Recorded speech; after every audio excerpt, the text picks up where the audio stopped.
हमारी पाठ्य पुस्तक रीतिकालीन काव्य संग्रह में संकलित घनानंद के पदों की व्याख्या हम कर रहे हैं।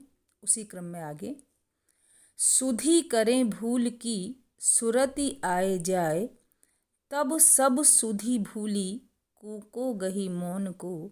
जाते सुधी भूले सो कृपाते पाइयत प्यारे, फूली फूली भूलो या भरोसे सुधी हौन को। मेरी सुधी भूलहि विचारिये सुरति नाथ, चातक उमाहे घन आनंद अचौन को। ऐसी भूल हूँ सो सुधी रावरी न भूले क्यों हूँ, ताही जो बिसारो तो संहारी करी कौन को। यहाँ विरहिणी नायिका प्रियतम से उनके भुला देने वाले स्वभाव के प्रति उपालंभ दे रही है, उलाहना दे रही है कि किस प्रकार प्रियतम ने याद को भी भुला दिया है, स्मरण करना मात्र भी उसे गवारा नहीं है। शब्दार्थ देखिए, सुधी करे भूल की सुरति आए जाए। सुधी स्मरण, याद। भूल की से यहाँ तात्पर्य है प्रिय के द्वारा भुला दिए जाने की। जब जब मैं स्मरण करती हूँ, याद करती हूँ किस बात को, कि प्रिय ने मुझे भुला दिया है, मेरी याद को भी भुला दिया है, तो सुरति आए जाए। सुरति वह स्मृति बार बार आ जाती है। तब सब सुधी भूली, और जब यह स्मृति आती है कि प्रिय ने मुझे पूरी तरह से भुला दिया है, तो उस स्मृति के आने मात्र से ही सब सुधी भूली, मैं अपनी सुध बुध खो देती हूँ। पूरी तरह से मेरा मन बेचैन हो जाता है, अपने आप को भुला देती हूँ। और कूको गही मौन को, कूको का तात्पर्य है कूकती हूँ, चिल्लाती हूँ। मन ही मन मेरी जो आत्मा है वह चीत्कार करती है। कैसे? गही मौन को, मौन को धारण करके। अर्थात प्रिय की स्मृति से जो वेदना होती है उसे मैं मौन के द्वारा चीत्कार करके व्यक्त करने लगती हूँ। यहाँ विरोधाभास अलंकार है। यदि व्यक्ति मौन रहेगा तो वह चीत्कार नहीं करेगा। बाहर से मौन दिखाई देता है, लेकिन अंदर से जो अंतरात्मा है वह छटपटाती रहती है, तड़पती रहती है, चीत्कार करती है, कूकती है, जोर जोर से परेशान होकर चिल्लाती है। तो यहाँ चूंकि बाहर मौन दिखाई दे रहा है, लेकिन भीतर हाहाकार मचा हुआ है, और यह हाहाकार, यह वेदना, यह विरह की वेदना है। तो तब सब सुधी भूली कूको गही मौन को, तब मैं अपनी सुध बुध भूल कर और मौन धारण करके कूकने लगती हूँ। अर्थात जो मेरी वेदना है वह मौन के द्वारा ही व्यक्त होती है। जाते सुधी भूले सो कृपाते पाइयत प्यारे। जाते सुधी भूले, जिससे अपनी सुध बुध भूल जाती हूँ, वह प्रिय की कृपा से ही प्राप्त होती है। वह से तात्पर्य है यहाँ वह स्मृति, वह स्मृति प्रिय की कृपा से ही प्राप्त होती है। इसीलिए तो फूली फूली भूलों या भरोसे सुधी होन को, इसी भरोसे, इसी विश्वास पर मैं फूली फूली यानी प्रसन्नतापूर्वक मैं प्रिय की स्मृति आने के लिए अपने आप को भूला करती हूँ। मैं स्वयं को भुलाए रखती हूँ, अपने आपे में नहीं रहती, क्योंकि प्रिय की स्मृति तो आती है, और जब प्रिय स्मृति में रहते हैं तो वे मुझे करीब महसूस होते हैं। इसलिए भाव यह है कि प्रिय की स्मृति अपने से मैं अपनी सुध बुध भूल जाती हूँ। इसीलिए यह सोचकर कि शायद अपनी सुध बुध भुलाने से प्रिय की स्मृति आ जाए, मैं अपनी सुध बुध निरंतर भुलाए रहती हूँ। मेरी सुधी भूलहि विचारिये सुरतिनाथ। बड़ा ही सुंदर संबोधन दिया है। सुरतिनाथ, सुरति कहते हैं स्मृति, और नाथ अर्थात स्वामी। हे मेरी स्मृति के स्वामी, क्योंकि निरंतर प्रिय स्मृति में बना रहता है, प्रिय के अतिरिक्त कोई अन्य चीज़ याद नहीं आती है। इसलिए हे सुरतिनाथ, हे मेरी स्मृति के स्वामी, मेरी सुध भूलई, मेरी याद, मेरी सुध जिसको आप भूल गए हैं, आपने मुझे भुला दिया है, उस पर तनिक विचार तो करिए। भाव यह है कि मैं तो तुम्हारी सुधि के सहारे जी रही हूँ, और तुमने मेरी स्मृति तक को भुला दिया है। जरा इस विषमता पर विचार तो कीजिए कि चातक उमाहे घन आनंद अचौन को, कि जो बेचारा चातक है वह तो घन आनंद, आनंद के घन, आनंद के मेघ, आनंद के जल या मेघ के जल को पीने के लिए उमाहे रहता है, उमंगित रहता है, निरंतर उसके लिए प्रयत्नशील रहता है। तो भाव यह है कि मैं भी तुम्हारे प्रेम के लिए चातक के समान हूँ, और तुम्हारे प्रेम को प्राप्त करने के लिए उसी प्रकार लालायित रहती हूँ जिस प्रकार चातक मेघ की बूंद प्राप्त करने के लिए लालायित रहता है, लेकिन तुम हो कि मुझे भुला बैठे हो। यहाँ घन आनंद में घनानंद कवि भी हैं और घन आनंद आनंद के घन भी अर्थ है। ऐसी भूल हूँ सो सुधी रावरी न भूले क्यों हूँ, तुम्हारे ऐसी भूल हूँ, इस प्रकार भूला दिए जाने पर भी रावरी यानी आपकी जो याद है उसको मैं किसी भी प्रकार नहीं भुला सकती।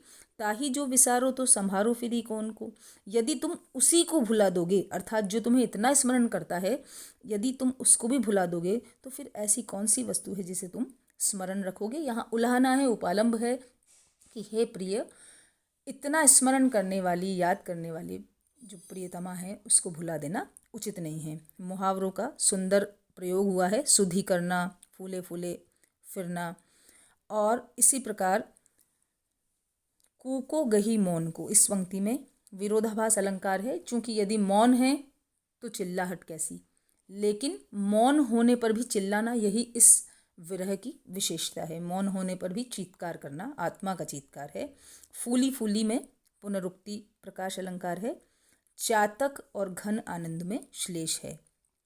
चातक जो है वह विरहिणी नायिका भी है, और चातक पक्षी, और घन आनंद में घनानंद कवि हैं, और घन आनंद आनंद के मेघ। और अनुप्रास अलंकार है, पदमेत्री भी है। नायिका का विरह यहाँ हमारे समक्ष दिखाई देता है, और उस विरह में भी वह प्रिय को उलाहना दे रही है कि वह इस प्रकार याद को न भुलाए। अगला पद देखिए। तब तो छवि पीवत जीवत हैं, अब सोचन लोचन जात जरे, ही पोष के तोष सुप्राण पले, विललात महादुख दोष भरे, घन आनंद मीत सुजान बिना, सब ही सुख साज समाज टरे, तब हार पहाड़ से लागत हैं, अब आने के बीच पहाड़ परे।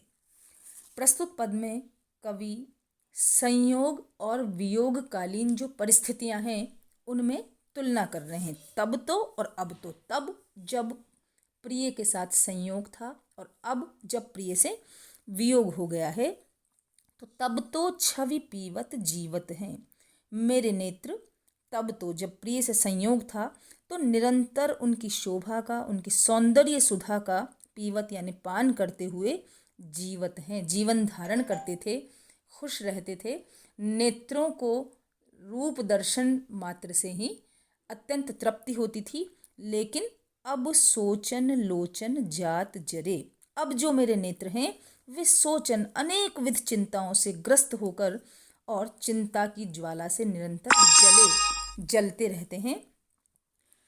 हित पोष के तोष सुप्राण पले, हित यानी प्रेम के पोषण से संतोष, तोष का तात्पर्य संतोष, प्रेम के पोषण और संतोष से तब तो संयोग काल में मेरे प्राण पलते थे, संतुष्ट रहते थे, किंतु विललात, विललात का तात्पर्य है तड़पना, छटपटाना, महादुख दोष भरे, अनेक प्रकार की चिंताओं से और प्रिय की निष्ठुरता से अब ये जो मेरे प्राण हैं वे अत्यधिक तड़पते रहते हैं, छटपटाते रहते हैं। घनानंद कवि कहते हैं कि अत्यंत आनंद प्रदान करने वाले मीत सुजान बिना, उस प्रिय मित्र, उस प्राणाधिक प्रिय मित्र सुजान के बिना सब ही सुख साज समाज टरे, मुझसे सभी प्रकार के सुख के संसाधन और सामाजिक जो दायरा है वह दूर हो गया है। अर्थात न तो मैं समाज के साथ घुल मिलकर अब जी पाता हूँ और न ही किसी प्रकार के सुखों का उपभोग कर पाता हूँ। तो घनानंद कवि कह रहे हैं कि मित्र सुजान से वियोग के साथ ही सुख के सभी संसाधन और सामाजिक जो संबंध हैं वे मुझसे दूर हो गए हैं। तब हार पहाड़ से लागत है, एक समय था कि संयोग काल में तो हार भी जो हृदय पर धारण करने वाला आभूषण है वह भी मिलने में बाधक लगता था। कैसा? पहाड़ के समान बाधक लगता था। किंतु अब आन के बीच पहाड़ पड़े, लेकिन अब स्थितियां ऐसी हो गई है कि वियोग जन्य जो पहाड़ है, जो दूरियां हैं वे हमारे बीच पड़ गई हैं। बीच में पहाड़ पड़ना, अत्यधिक दूरी हो जाना, अब हमारे बीच इस तरह की दूरी हो गई है, यह वियोग ऐसा हो गया है कि इसने हमें दूर कर दिया है। पूरे पद में अनुप्रास अलंकार है। अंतिम पंक्ति में देखिए, तब हार पहाड़ से में उपमा अलंकार है। पद मैत्री अलंकार भी पूरे पद में चल रहा है। घन आनंद में श्लेष अलंकार है। और हार पहाड़ से लगना यमक है। हार पहाड़ की तरह लगते थे और अब आकर बीच में पहाड़ पड़ना मुहावरेदार भाषा है। और ये प्रवास जनित विरह वर्णन है। चूँकि प्रिय दूर है और प्रिय के दूर होने पर किस प्रकार संयोगकालीन और वियोगकालीन अवस्था की तुलना मानस में निरंतर बनी रहती है, हर बात पर प्रिय की याद आ जाती है, उसकी तुलना वियोगी कवि अपने शब्दों में कर रहे हैं।